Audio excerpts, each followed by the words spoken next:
All right, so good morning, everybody. The one thing today is I want to make sure everybody understands, those of you who are listening to me now live, and those of you who are going to watch the video later, is today the section we're covering is out of the intermediate algebra textbook, OpenStax. And so you need to, and I have the link on my Google site and everything to go to that. And that's where you need to find that section. And then there'll be a couple of sections later in the course also where I'm taking that material out of the intermediate algebra book. There's no extra cost for that or anything like that. Don't worry about that at all, because the book is freely downloadable, and it doesn't affect the web-assigned homework or anything like that. So you should be fine. But I just wanted to make sure you're aware that we're out of a different textbook for a couple of sections here the rest of the semester.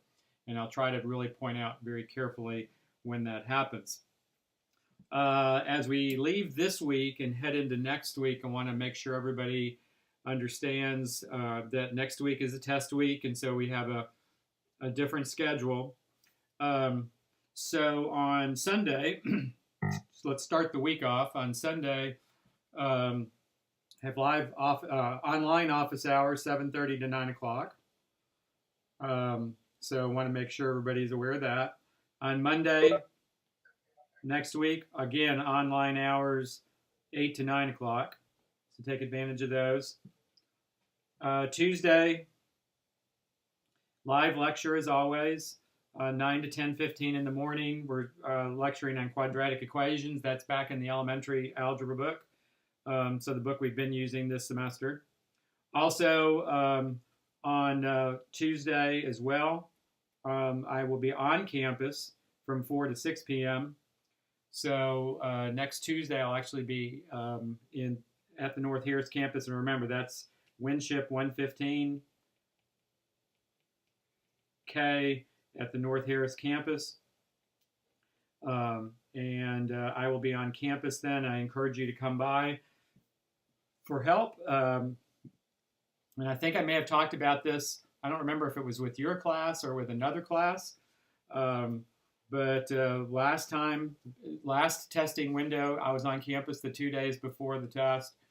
In all of my classes, I had a grand total of two people who came by my office for help during those time periods. But I also want to point out that those two people both made A's on their exams. Just saying. So I'm not going to guarantee that if you come by, you're going to make an A, but I am saying that if you work hard and study appropriately for this test, that you're going to do fine. But you've got to put in the effort, and sometimes that means going to campus even though you may not want to get some help or whatever. So so I encourage you to come by during that time period. So notice on Tuesday, no night online hours. My only office hours that day are on-campus hours from 4 to 6 o'clock. On Wednesday of next week, I'll be on campus again. The only thing I'm not sure about is I'm not exactly sure about my hours on Wednesday. On your calendar, I have them listed as 9 to 11 in the morning, but they don't think I'm going to be there that early. So I think it's going to probably be more like 11 to 1. But I will email everybody and let you know exactly when those hours are as we get closer to next Wednesday. So next Thursday, I want to point this out definitely to everybody. So next Thursday, on your calendar, I have that we're going to have live lecture, but I'm not going to lecture on Thursday of next week. That's when your exam window opens, and so I try not to lecture during the testing windows, and so we're not going to have any live lecture next Thursday. We'll be able to work it out with the material so that we'll fit all the material in, but we're just going to skip next Thursday's live lecture. So that's a day when the exam 2 window opens that day, and it runs from October 26th through the 31st, through Halloween. Also, make sure that you're aware that the web-assigned homework is due October 25th. That was originally, I believe, if I'm not mistaken, I had that due on like the 23rd or something like that. So I extended it a couple of days. So I just wanted to kind of point that out to pay attention. So there's a decent number of assignments that are due on October the 25th. And from some of the questions I get from some of you guys who are here with me today live, for sure I know that you're making a lot of progress in there, that you've worked pretty far into that homework set, which is good. So speaking of WebAssign, and we were just talking about this live a second ago, on WebAssign, if you are trying to enter on WebAssign, if you're trying to enter higher order roots, so when I say higher order roots, remember that means cube roots and fourth roots and fifth roots and so on. I've got a problem right now up on my computer for WebAssign out of whatever section that is. I guess that's section 9.7 is where this really comes up for the first time, section 9.7. And I'm looking at problem number 8 on section 5.7. And that actually has two parts. It has part A. And part A, you're given the cube root of r raised to the 5th power, and the directions are to simplify that. And then you have a part B, which was the 4th root of s to the 10th power. And based on my screen here, everybody is getting those same problems. That's a problem where it's not randomly choosing the exponents or anything like that. And in both cases, it says simplify. And so underneath here, underneath both of these, you've got the box where you're going to enter the solution, right? And so there's always a box underneath these problems, and this is where you're entering your solution right here. Well, when you click in this box,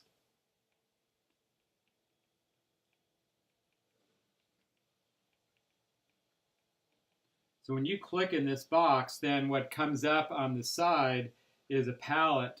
And the palette is kind of a default picked as operations, which is the top pick right over here. But then you also have functions and symbols. You have other boxes over here where you've got other sets of symbols. It's relations, sets, trig, and finally Greek over here. So you get all of those, and the one that you want to pick is you want to pick functions right there. This is when you're trying to pick enter a higher order root. And so when you do that, you actually get kind of a sub box coming up this way right here. And I'm not going to go into all of these, but the one in, you've got all these boxes in here, most of which we do not need, but the one we are looking for in particular is this one right here. That's the one that we want because it's that symbol is like this, right? And that's the one we are looking for right there. And so let me kind of highlight that that's the one that we're after right there. So pick functions off to the side, and then you can find the higher order root hidden in there. You have to click in the answer box first in order to do that. So for those of you who are listening right now live, some of you have already found that. Does that describe it accurately? Does that agree with what you guys have seen? Yeah. Okay. So hopefully that makes sense. All right.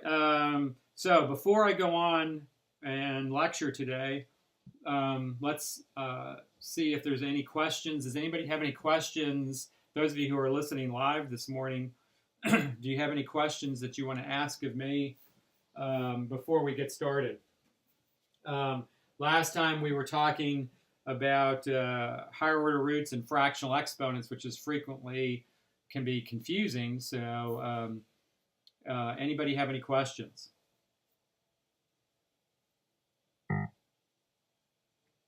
No, not right now. Okay, then the last thing, so from last time then, since there's no questions, then what I want to do is just simply from last time remind you that we introduced this property here, that when you had x to the a over b power, that was equivalent to the b root of x raised to the a power, like that. And you had to be careful about whether it was an even root or an odd root. But if it was an even root, we knew that x had to be positive. But as long as it was an even root, then odd roots, it didn't matter at all. And then to say that in words, the way we wrote it was like this: that if you had x to the a over b power, that the denominator was the root that you're talking about, and the numerator was the power. This is actually, you guys are all moving on to college algebra in the spring. And this is a very important property for college algebra students. It's important that college algebra students need to know what it means for a fraction to be an exponent, and in actually several different places in that class, with logarithms, with exponential functions, with other types of equations that you're solving. This is going to come up in college algebra. So this is actually an important rule, an important thing for you to be able to deal with when you're working in college algebra. All right. So if you have just some examples, and I just want to go back over this again to make sure that we're okay here, and remind you, give you one last opportunity to kind of think through this. So if we have 27 to the 2/3 power, this is something you would need to know how to do in college algebra. And what do we see here? That the denominator is the root, so this is a cube root, and the numerator is the power, and so that would be second power. So it's the cube root of 27 raised to the second power. And so usually what we do is we would take the root first. You could do the power first if you wanted to, but we usually do the root first, which would be 3, right? The cube root of 27 is 3, and that would be raised to the second power, and that would give you 9, right? So 27 to the 2/3 power is equal to 9. All right, 49 to the 3/2 power. The denominator is the root. The numerator is the power. So this is the square root of 49 raised to the third power. So the square root of 49 is 7 to the third power, and then 7 to the third power, that's 7 times 7 times 7, that's 343. All right, 7 times 7 is 49. 49 times 7 is 343. All right, let's say we have 16 to the 3/4 power. So denominator is the root, numerator is the power. So this is the 4th root of 16 raised to the third power. 4th root of 16 raised to the third power. So the 4th root of 16 is 2. So this is 2 to the third power. And then 2 to the third power is equal to 8. Now beware of negative signs in here in various different places when you've got exponents like this. So let's talk about that for a few minutes here, because I see students sometimes getting confused with some of this. First of all, if you have a negative on the exponent, that just refers back to the rules of exponents. It doesn't have anything to do with the root or anything like that. This is just a rule for negative exponents. And we know that when you have a negative exponent, right? That simply takes the factor and moves it to the denominator, and the exponent becomes positive. And then after that, that's the same thing that we've just been talking about, right? This is 64 to the 2/3 in the denominator. That's the cube root of 64, right? That's the root. That's the power. So the cube root of 64 is 4, and that'd be 4 to the second power, or 16. And so this is 1 over 16. Right, all you're doing is 64 to the 2/3 power in the denominator of that fraction. All right, so I wanted to point that out. Now let's talk about negatives where the base is written. So here you have negative 8 raised to the 2/3 power. Now the root in this case is 3. And so that's an odd root. So this problem is okay. This is going to be a real number. This is not a big deal. We can take the odd root of a negative number. That's not a big deal. We talked about that last time. So the cube root of negative 8 is negative 2. Remember, the cube root, the odd root of a negative number is negative. And so that'd be negative 2 to the second power. And so that would be positive 4. Right? The negative 2, notice, is inside the parentheses. So that's negative 2 times negative 2, which is positive 4. All right, so I wanted you to kind of be thinking about negatives here, and the answer doesn't have to be positive here in a problem like this. So, like if we had negative 8 to the 5/3 power, the root is still 3. This is still a cube root. The power in this case is 5. So notice the cube root of negative 8 is negative 2, but this would now be to the 5th power, and so now you have a negative number raised to an odd power. That answer is going to be negative, and it'll be negative 32. So I don't think you're always going to get a positive answer here. It just depends on what the power is in the problem.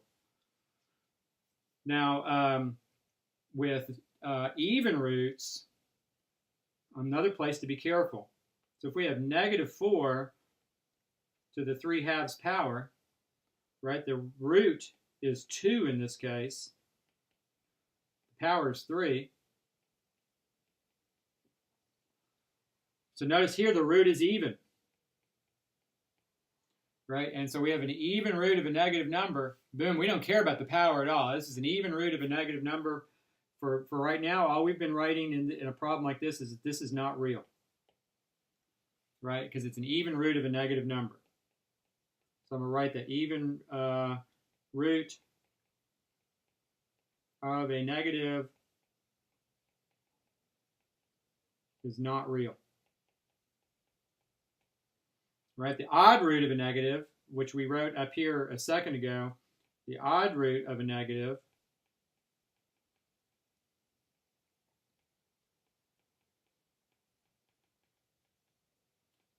is negative. Right, and that's how we got the negative 2 right there. All right, so I wanted to kind of make sure that you were aware of that. So now I'm going to flip the screen here. You have negative 4 to the 3/2. We just said then that was not real. But please don't confuse that with this problem right here. Those are two different problems because there's no parentheses on the second one. The base on this first problem, the number that you're raising to a power, is negative 4 on the first problem.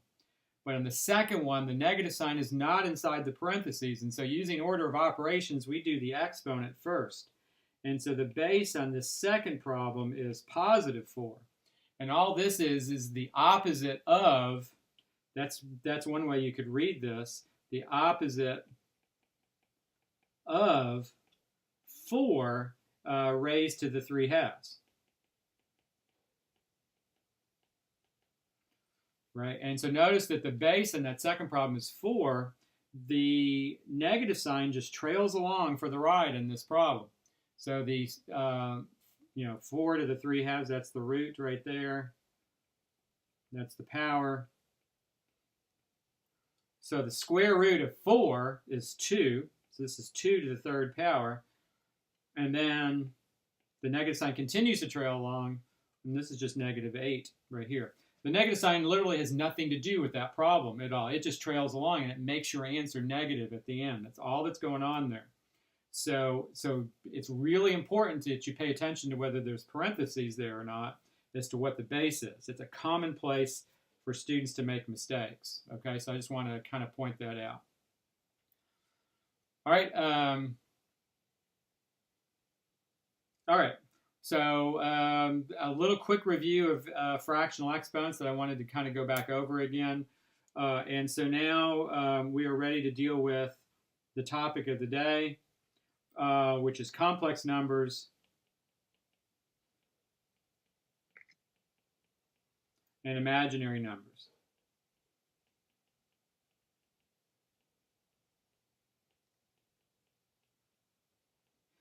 All right, and so this is the way I kind of look at this, what we're going to be talking about here. That as you've gone through your life, from the time you were a little child up to where you are right now as an adult, you've encountered situations where you have needed numbers. When you're first a little kid, you first just start counting numbers, and it's just all you're doing is memorizing, and you just memorize 1, 2, 3, 4, 5, 6, 7, and so on. But gradually, somewhere along the line, you start coming to the realization that when you write down, for example, the number 3, that number 3 means something. For example, that it means the number of fingers that I'm raising right now, right? Or the number on the screen, the number of marks I've just made. That number 3 has a meaning and describes how many, right? So you start coming up with this idea that number represents how many of something. Well, that's fine. And so when you start thinking along numbers along that line, you come up with this set of numbers. And for a child who's starting to learn that numbers mean how many, they are coming up and using what we call the natural numbers. The natural numbers are simply the numbers 1, 2, 3, 4, 5, and so on, like that. But then very quickly, you encounter a situation where the natural numbers don't do you any good, because all of a sudden you start coming up with having to describe having nothing of something. For example, you have 3 pieces of candy in your hand, and then your big brother comes up and takes all 3 pieces of candy. So how many pieces of candy do you have left in your hand? Well, the natural numbers don't help you with that. And so what do you have to do? You have to be able to describe having nothing of something.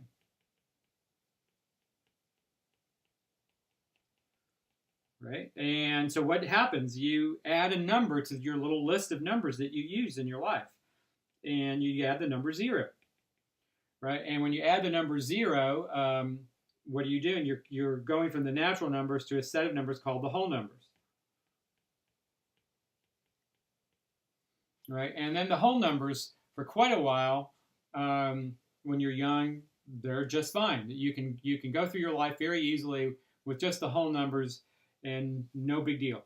But then again, as you get older, you start encountering situations where the whole numbers just don't do you any good. That there's situations that the whole numbers won't help you with. And a couple of them in particular, you start dealing with things like, for example, that you start dealing with money, and so you need the decimal numbers, right? So when you start dealing with money, you need decimals. And then when also when you're dealing with money, unfortunately, you start dealing with negative numbers. So for example, you have $25 in your checking account, and you write a check for $50 because you see a pair of shoes that you really want, and all of a sudden your account's got a negative balance in it.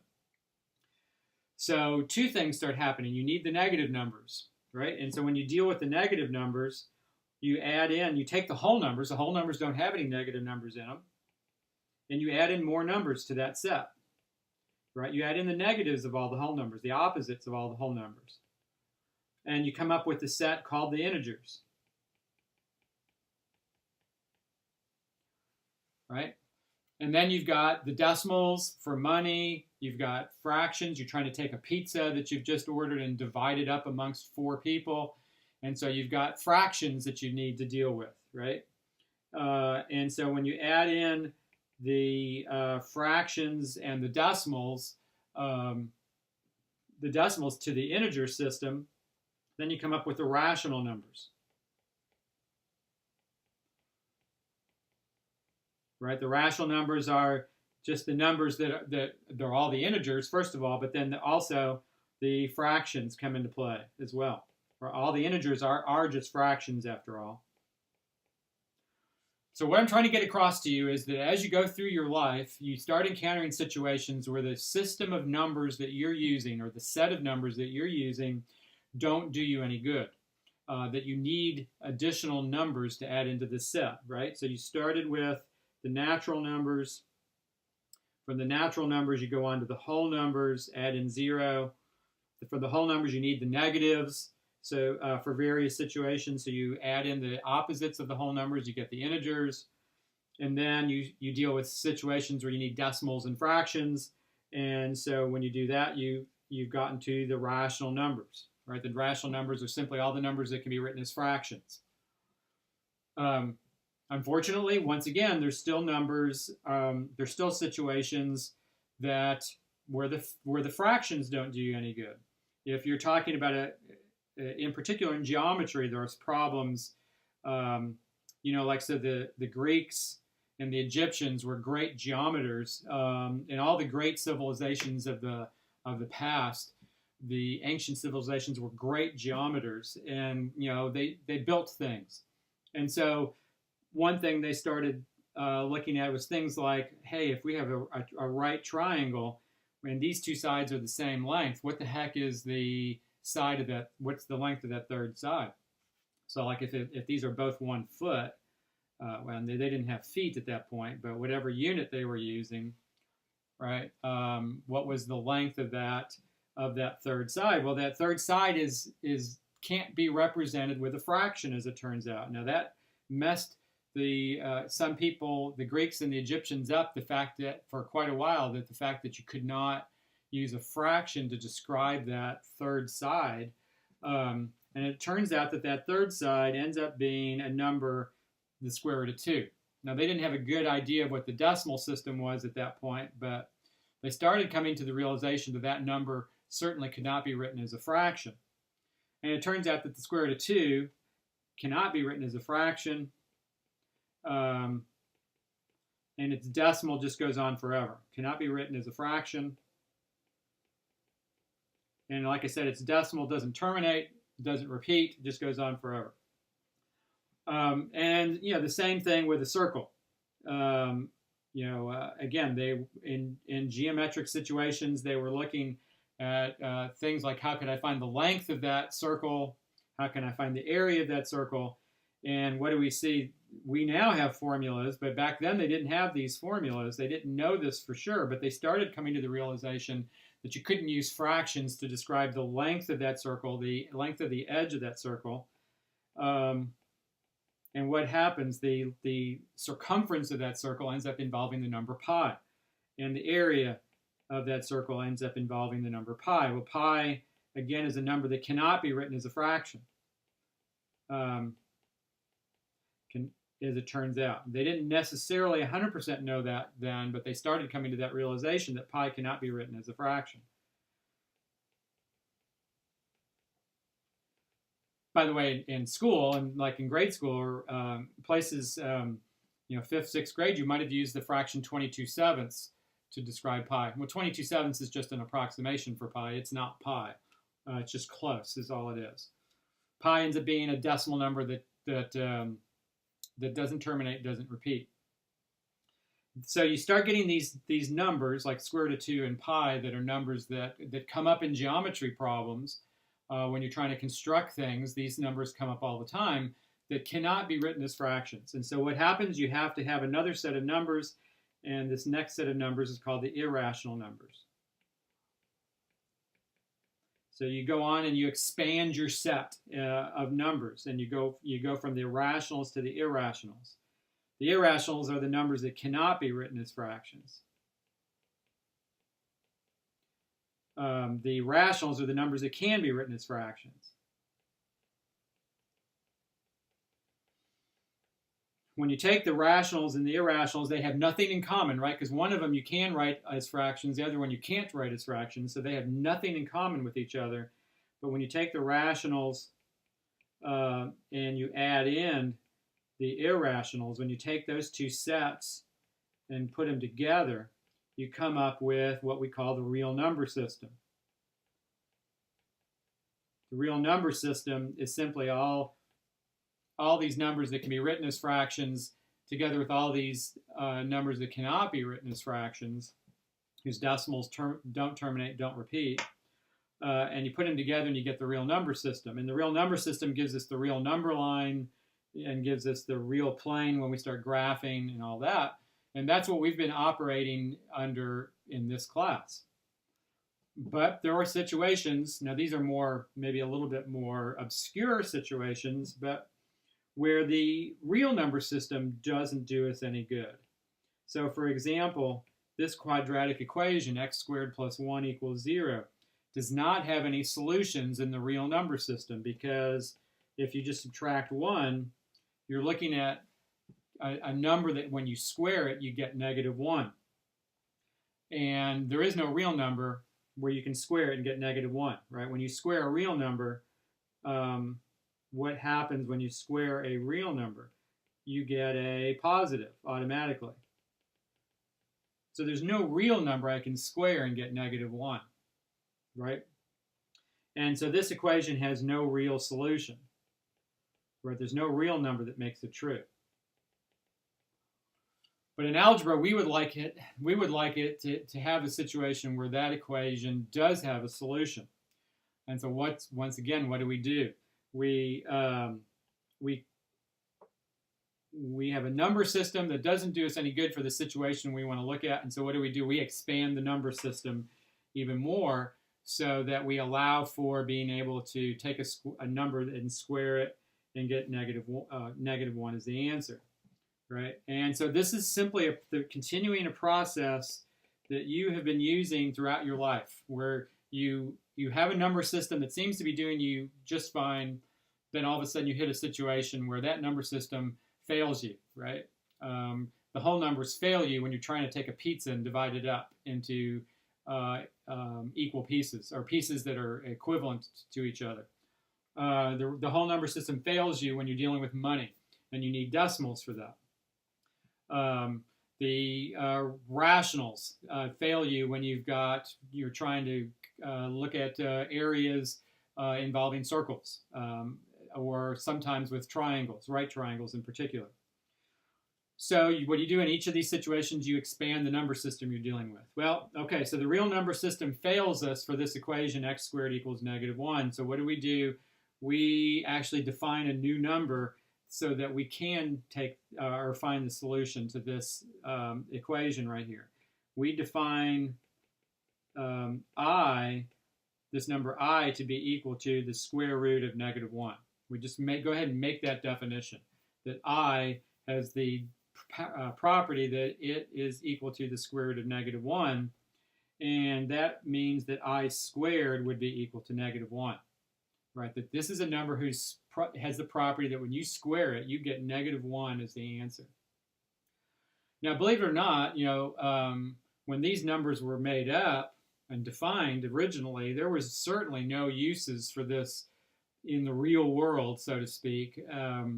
But now all sorts of applications in electronics and in various different engineering fields where this number is a big deal and allows you to do a lot of different things that you couldn't do before. And so lots of applications, believe it or not, for this number. This number I is called the imaginary number. It's a poor choice of words because it makes it sound like it doesn't really exist. But it exists just as much as the number 2 exists, right? The number 2 has the definition that it describes how many fingers I'm raising right now. or the number 2 describes how many lines I just made on the screen right there. Right? The number 2 has a definition. We follow that definition. I has the definition also. It's just a little bit more of an obscure definition, but the definition is that it's the square root of -1, or that when you square I, you get -1 as the answer. Okay, so this is what I want to point out to you is this looks really different, but it's not. This is just repeating a process that you have started since you were 4 or 5 years old, right, and have gone through your life and up to the point where you're an adult. And so you've repeated this process over and over again, and that's all you're doing here is just repeating this process of creating this new number system. All right, what this allows us to do now is it allows us to take a number, for example, like the square root of -9. It's not a real number, I understand that, but it's now an imaginary number. And we can actually simplify the square root of -9 now, and not just write that it's not a real number, but we can actually identify it as one of these imaginary numbers instead. Because we can rewrite the square root of -9 as the square root of 9 times the square root of -1. Right? Just split it up as a multiplication problem like we've been doing before. And then what's the square root of 9? It's 3. And what's the square root of -1? Well, it's I. And so the square root of -9, we could write that it's 3i. 3 times this imaginary number. Square root of -25 then would be, hold on real quick. Square root of -25 then would be the square root of 25 times the square root of -1. So the square root of 25 would be 5, and the square root of -1 would be I. So the square root of -25 is 5i. So you can see that if you've got the square root of a negative number, you can write it as an imaginary number. You can write it as some multiple of I. Square root of -64 would be the square root of 64 times the square root of -1, which would be 8. Square root of 64 is 8, and then the square root of -1 is I. And so square root of -64 we could write it as 8i. Square root of -121. We know the square root of 121 is 11, so the square root of -121 would be 11i. Right? We can start skipping over that step where we divide it up into a positive and a negative. Now, please be careful. Don't get fooled here. These are all square roots. In this problem, this is the cube root of -8. Cube roots are not imaginary in this context, right? Because you can find a cube root for -8 that's a real number. That's -2. So when I write the cube root of -8, it's still real. It's -2. That hasn't changed. We're talking about square roots here, because squares of real numbers are always positive. Cubes of real numbers can be positive or negative. So, all right. So the square root of -20. So let's look at one where the constant, the real part there, is not a perfect square. So now you simplify this the same way that you do other radicals. So, off to the side here, remember the square root of positive 20, we broke up as the square root of 4 times the square root of 5, and then simplified it and got 2 times the square root of 5. So you do the same thing with -20. You break that up as the square root of -4 times the square root of 5. And then what's the square root of -4? Like we've seen right above here, that would be 2i. So this would be 2i times the square root of 5 right here. Now, you will sometimes see the I written at the end. I tend to not write it that way with radicals because it starts getting confusing as to what's underneath the radical.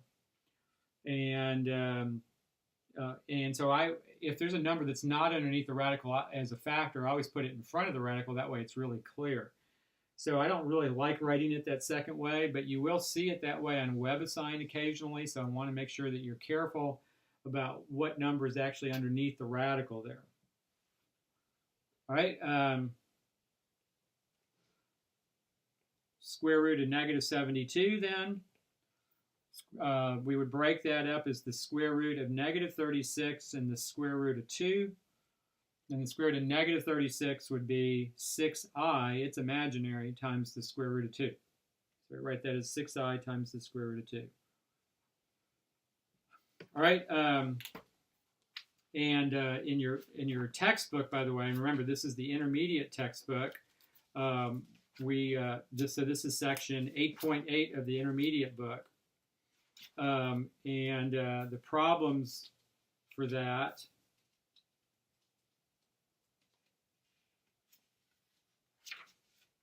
I was looking in my book because I was thinking that I had them sitting here. So now I can't find them.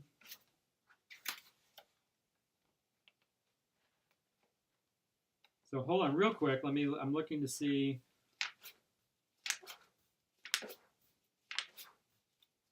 Oh, okay. Here we go. So this is on page 844 of the intermediate algebra textbook, page 844. And again, this is the intermediate algebra book.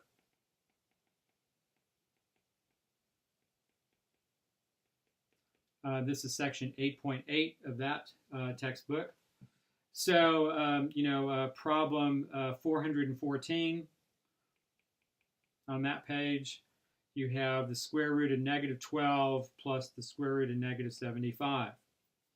Right? So, square root of negative 12 plus the square root of negative 75, those are not like radicals. We've already seen that before, that when you don't have like radicals, you can't add them together. So, what do? Instead, you simplify these.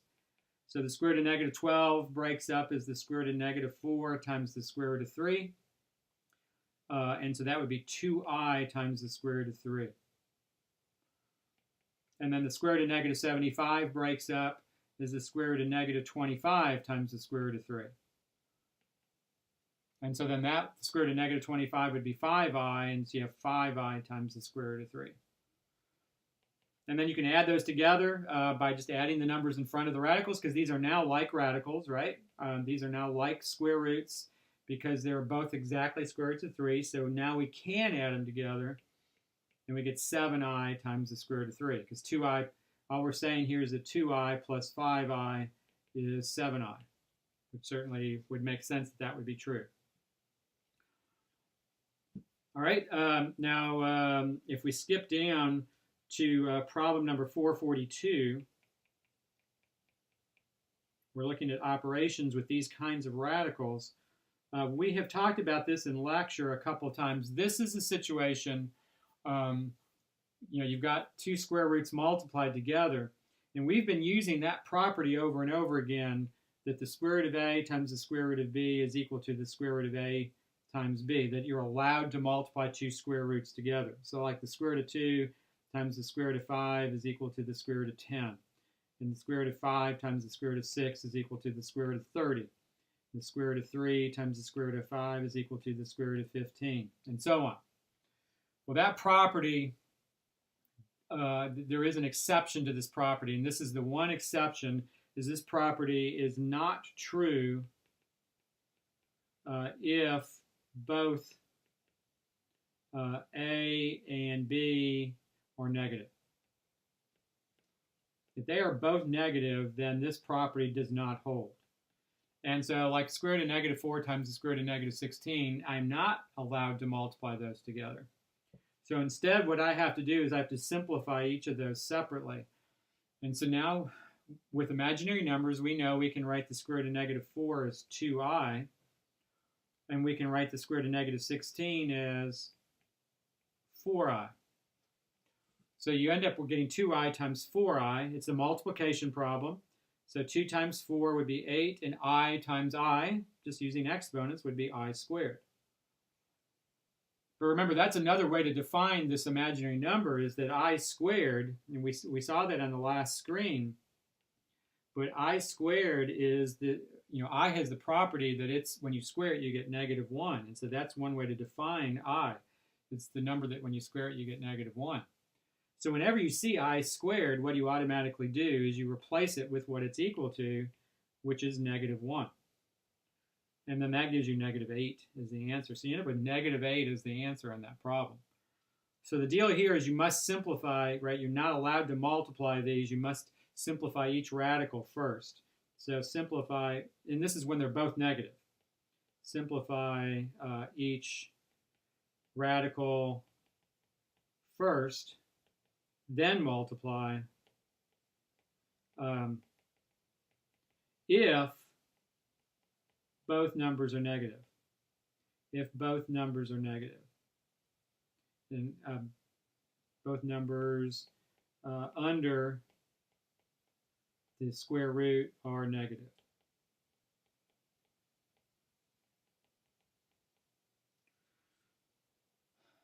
Okay, so so you had to work it that way. So if we had, let's just do another problem like that. If you have the square root of negative 16 times the square root of negative 36, then you must simplify each one of these first. So the square root of negative 16 would be 4i, and the square root of negative 36 would be 6i. And then when you multiply those, you get 24i squared. And then we write, anytime we see an I squared, we write negative 1 in its place. So you have 24 times negative 1, or negative 24 is your answer there. Okay? All right, so now the last thing we want to do here is when we talk about, now that we've got these imaginary numbers, we can start looking at numbers that have i's in them. Numbers that look like that, numbers that look like a plus bi. So numbers that look like this, right? That has an I like that. Numbers that look like this are called complex numbers.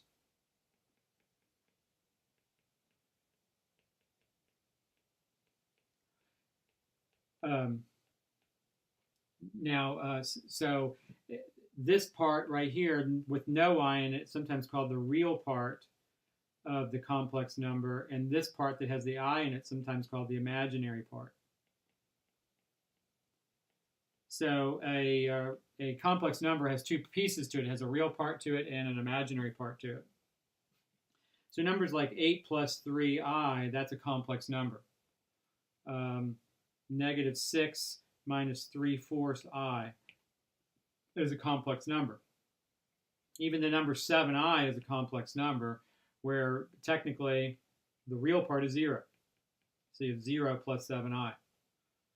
And even or not, believe it or not, numbers like this, negative 5, there's no I in it at all. That's a real number. Well, that's actually a complex number also, where the real part is negative 5 and the imaginary part is 0. So the complex numbers actually take in all of the real numbers, all the numbers we've already talked about and that we've been using throughout our lives, but then they throw in all the numbers that have i's in them as well, all those imaginary numbers. So what we want to do is finish the day talking about adding, subtracting, multiplying, and dividing complex numbers. So finish today by adding, subtracting,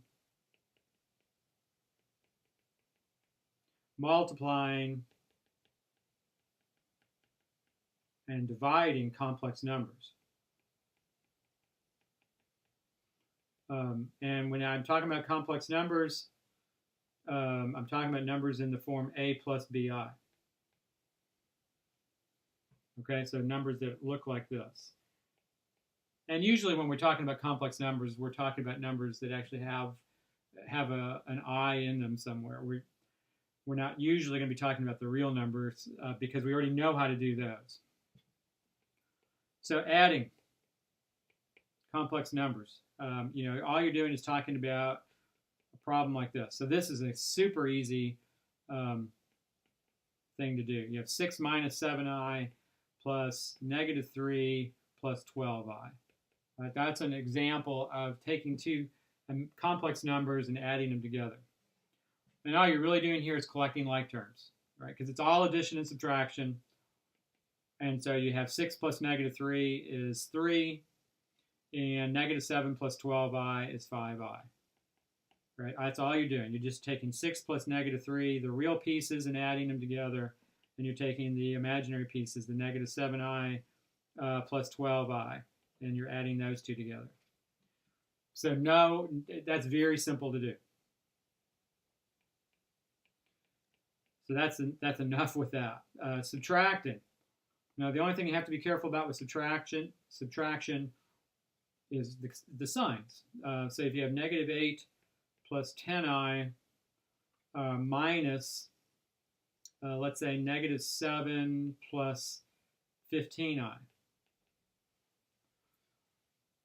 So all you have to do is just really be careful that you're subtracting. So it's kind of like there's a negative 1 out in front of that second number, and you have to distribute that. Or you're taking the opposite of that second number, if you want to look at it that way. And so that gives you negative 8 plus 10i plus 7 minus 15i. Right? You just change the signs of both of those terms. And then you just add the real parts. You know, negative 8 plus 7 is negative 1. And 10i, add the imaginary parts. 10i plus negative 15i is negative 5i. Right? So this is negative 1 minus 5i. Right? And we've written it out as a complex number. We've subtracted this too. So as long as you're careful with the signs, that shouldn't be a big deal either. Multiplying, a little bit more complicated, but still not bad.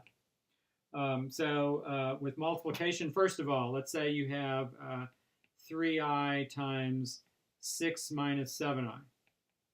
Right? Let's say we have a multiplication problem that looks like that. To multiply this, you simply use the distributive property. Right? So that should be pretty clear cut. You take 3i and multiply it by each of these terms. So 3i times 6 would be 18i. And then 3i times negative 7i would be negative 21i squared. Right? So just use, that's just multiplication like you would with polynomials. Not too big a deal. Now, you do have to worry about how you write your answer. First of all, remember that I squared is negative 1. So this is really 18i minus 21 times negative 1. And so this is really 18i plus 21. Also, when we're dealing with complex numbers, you always want to write your answer in a plus bi form, in this complex number form. And so 18i plus 21 just doesn't look right. It's not wrong, by the way, but it's just not the way we write a complex number. We usually put the real part first. So write this as 21 plus 18i. Right? I'd rather you put the I as the second term like that. Right? You want to write it in a plus bi form.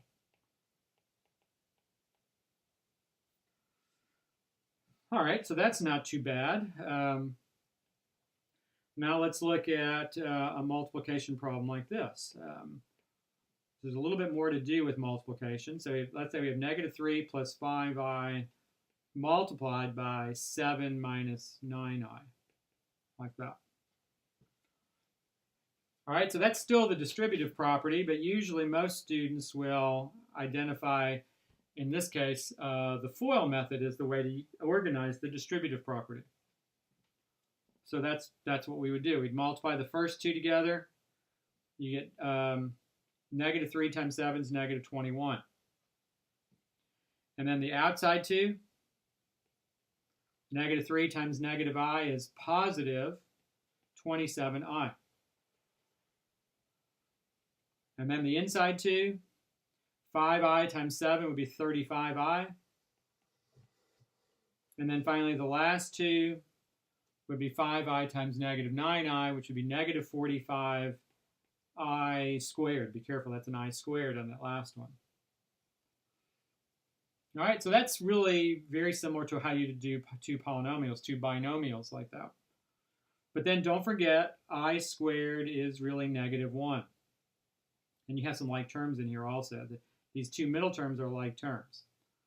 So this gives you negative 21 plus 62i.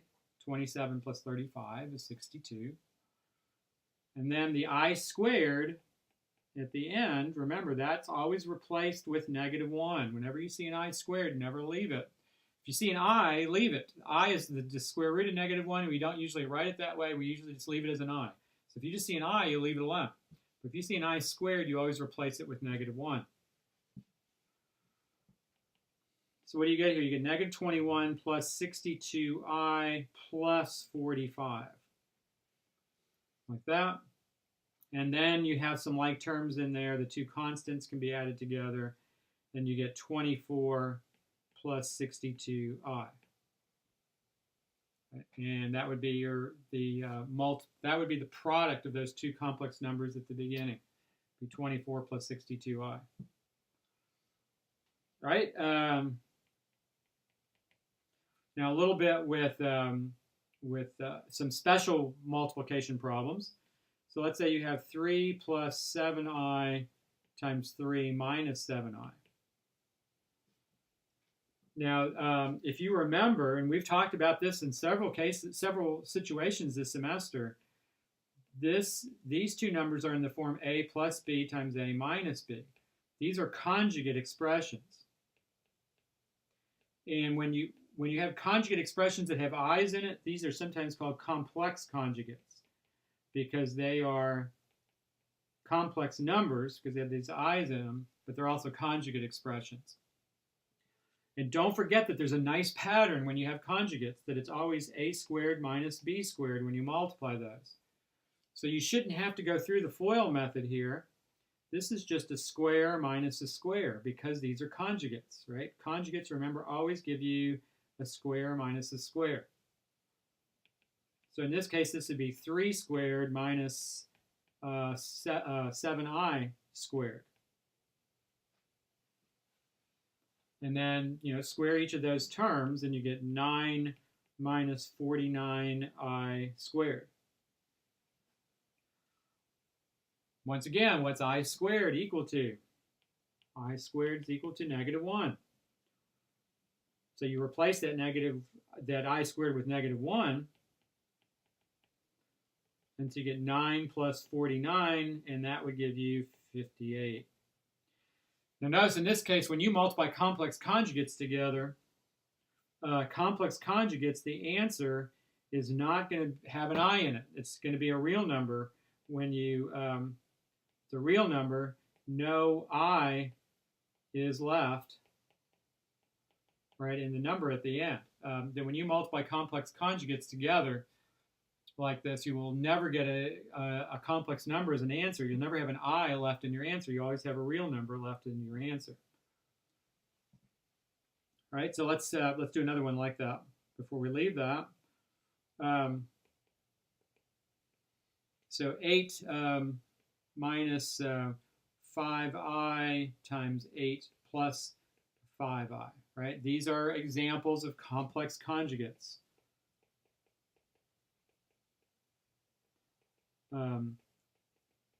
And so we know that the pattern is that they're going to multiply as a squared minus b squared. So this is a square minus a square, right? And so you get 8 squared minus 5i squared, like that. All right, and so 8 squared is 64. 5i squared is 25i squared. Once again, I squared is equal to negative 1. And so you get 64 minus 25 times negative 1. Or 64 plus 25, and you get 89.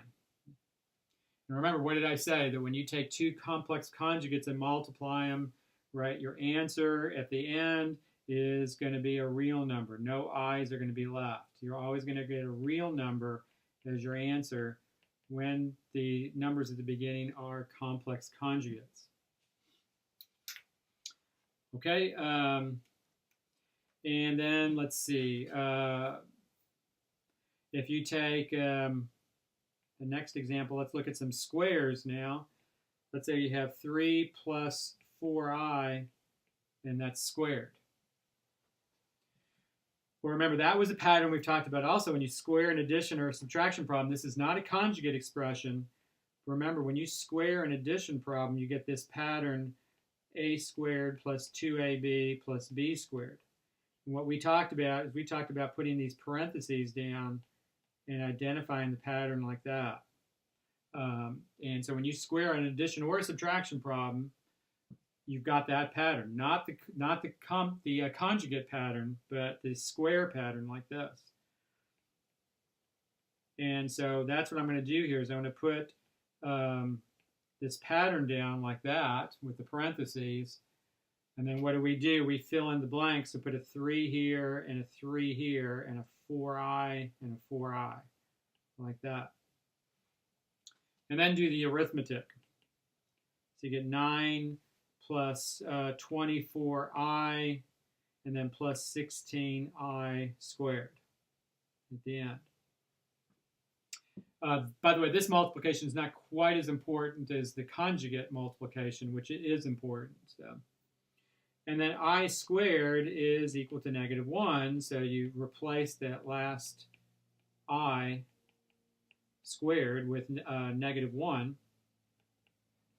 And so you get 9 plus 24i minus 16, because 16 times -1 is -16. And so you end up with -7 plus 24i. All right. All right, so a quick little look at squares there. All right, so let's finish today by talking about division of complex numbers. If you're dividing a plus bi by c plus di, remember what we want is we want to divide and be able to write our answer in this a. I'm gonna put capital A and B there. A plus bi form. We want to write it so that it's not got an I in the denominator. And so the way to do that is to take advantage of the conjugate expressions that we just talked about. So like if you had, let's just say 3 over 1 plus 2i. Start off with something like that. There's not even an I in the numerator, but there is an I expression in the denominator. And you don't want to write it this way. You want to write it so that it's an a plus bi form. So you do something very similar to what you'd have done with square roots. Remember, with square roots, if you're trying to get the square root out of the denominator, we multiply by the conjugate. It's exactly the same thing we're doing here. We're multiplying by the conjugate. This is the complex conjugate in this case. We multiply by 1 minus 2i in the bottom, because that's the conjugate of the original denominator. And then whatever we do there, we have to do the same thing to the numerator. We have to do the same thing to both the numerator and the denominator. Actually, I would leave in the numerator, I wouldn't multiply this out. I would just leave this as 3 times 1 minus 2i, since it's nice and factored.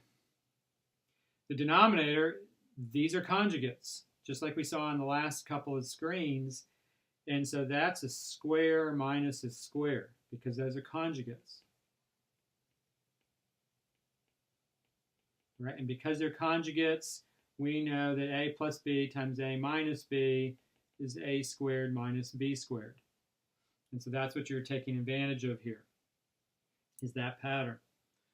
So a 1 would go there, and a 2i would go there. And so the numerator, don't multiply it out. Leave it like it is in case something factors at the end or divides out. In the denominator, you have 1 minus 4i squared. Once again, I squared is equal to -1. So when we see that I squared, we replace it with -1.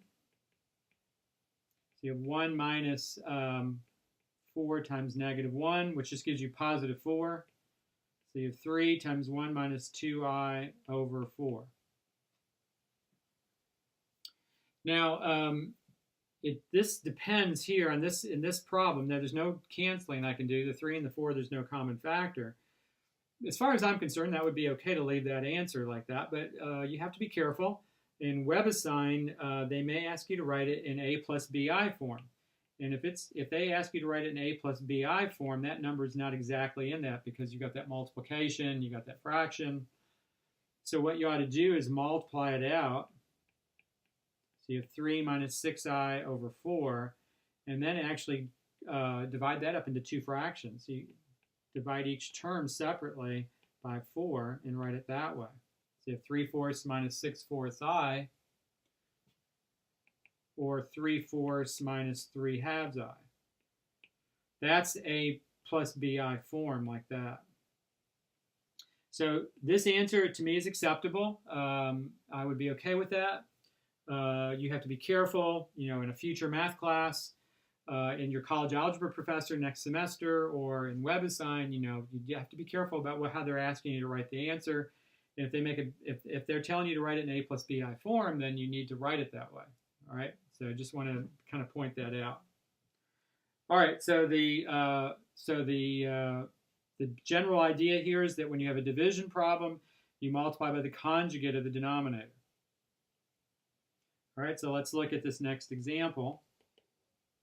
Let's say we have 2 plus 3i over 5 minus I. All right, 2 plus 3i divided by 5 minus I. So to write that in A plus BI form, then what do we need to do? We need to multiply the denominator by the conjugate, the complex conjugate, which would be 5 plus I. And so in the numerator, we do the same thing. We multiply by the conjugate, which is 5 plus I. So in the denominator, let's see, what are we going to get there? Those are conjugates right there, right? And because they're conjugates, right, we know that A plus B times A minus B is A squared minus B squared. And so that's a square minus a square, right? We're taking advantage of that pattern. So that's 5 squared minus I squared. In the numerator, there is no pattern up there, and so all you're doing there is just multiplying that out using the FOIL method.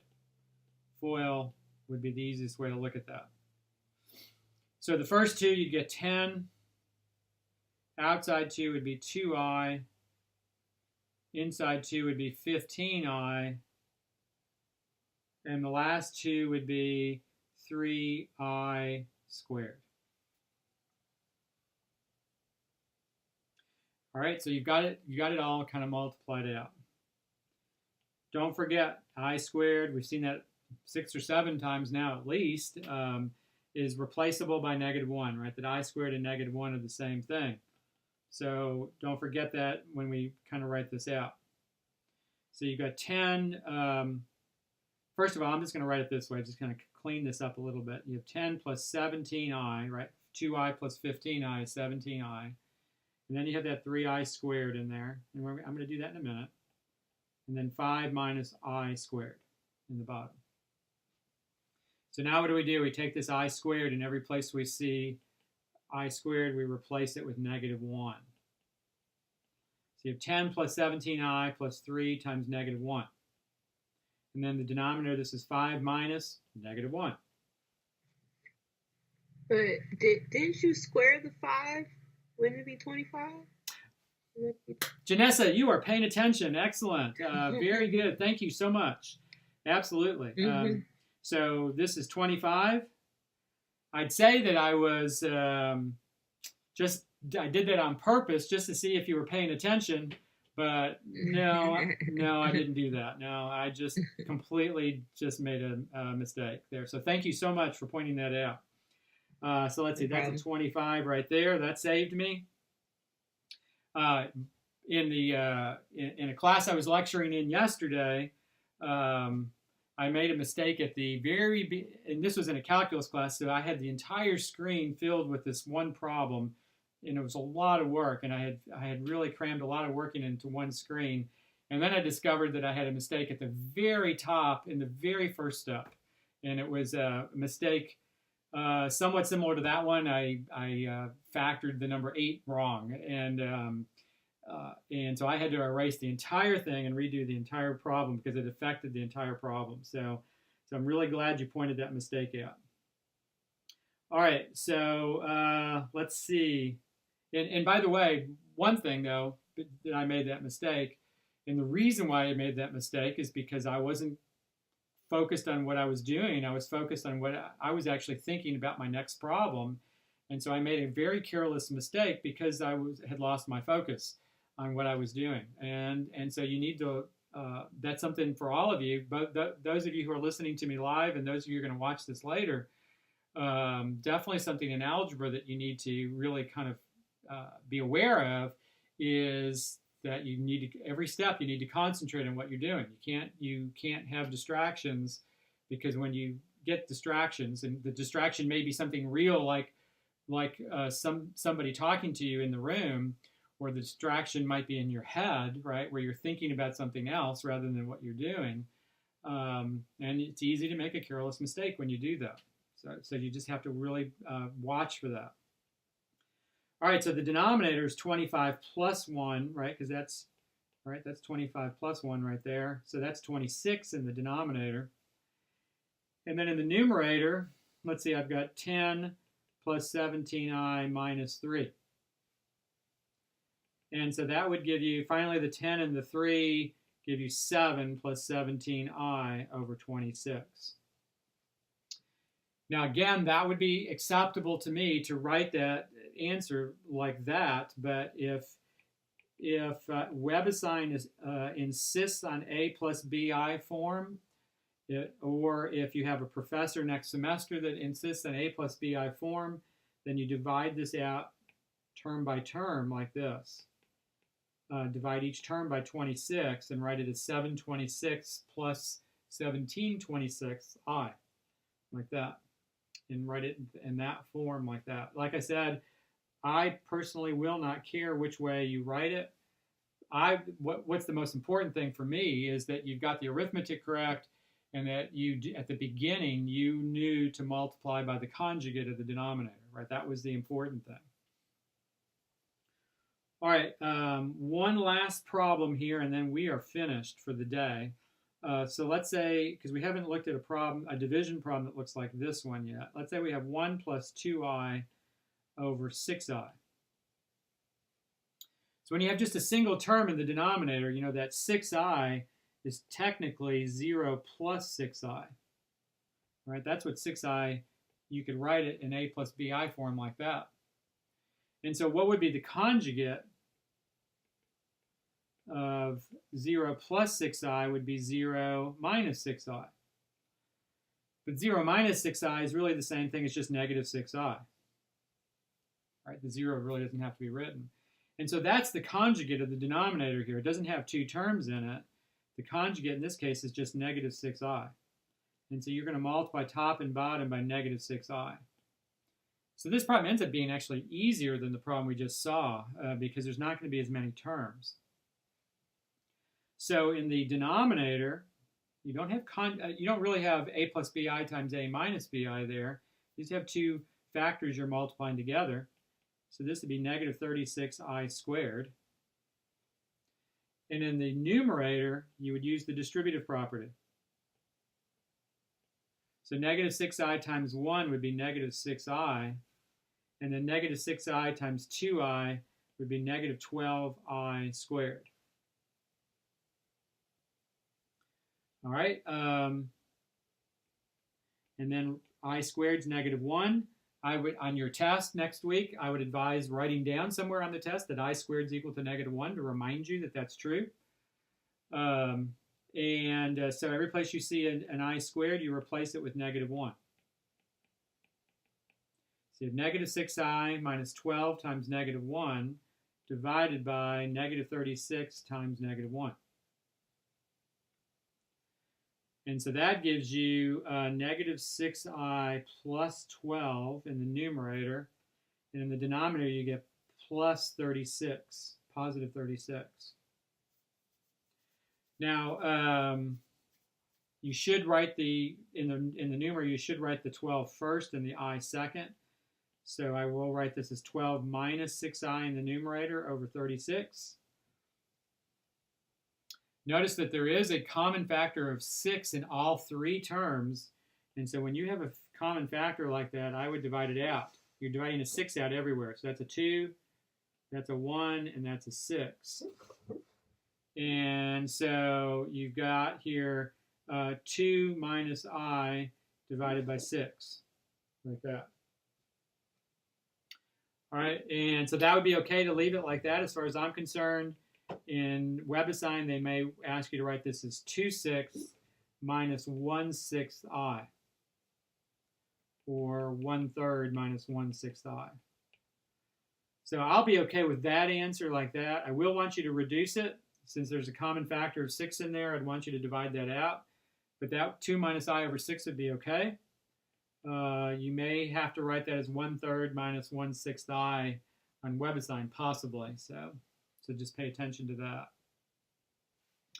All right, so your textbook homework for this, and this is where exam 2 ends right here. So exam 2 ends at this spot, right? And anything we cover new, like next Tuesday, we'll cover new material starting on solving quadratic equations. That's where exam 3 begins. Your textbook homework, problems to practice, what we've talked about today. This would be good practice. This is section 8.8, remember, of the intermediate algebra book. So it's the other textbook. And this is on page 844 of that book. By the way, we're going to go back to the elementary algebra book next Tuesday. So, but these would be good problems to look at. And this would be 413 through 435 odd. And then 441 and 443.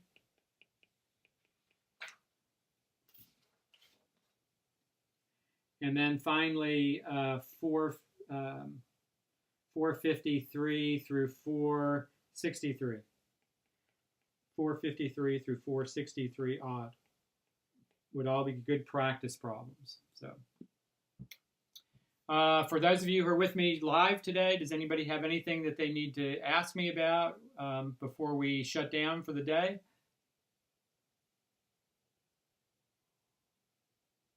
Well, where the Janessa, you're breaking up. Can I? Can you hear me? I can hear you now.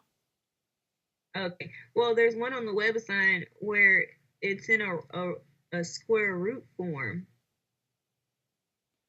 Like there's a square root of 36 minus square root of negative 16 plus negative 81. Okay, whoa.